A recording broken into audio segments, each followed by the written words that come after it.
To perform data backup on the Samsung S25, start by opening settings. Now start scrolling.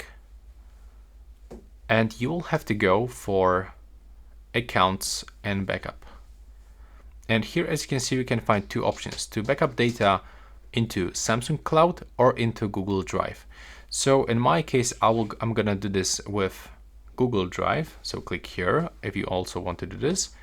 Right here, you can find some base information, and here you can select what you want to backup. So your photos and videos, or some other device data. You can also do this with both things.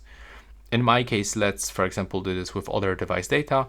Click confirm, and now the backup is on. So when you click here, you can also click to backup right now. And there's information how it actually looks. So our device backs up automatically over the Wi-Fi after it's been idle and charging for 2 hours.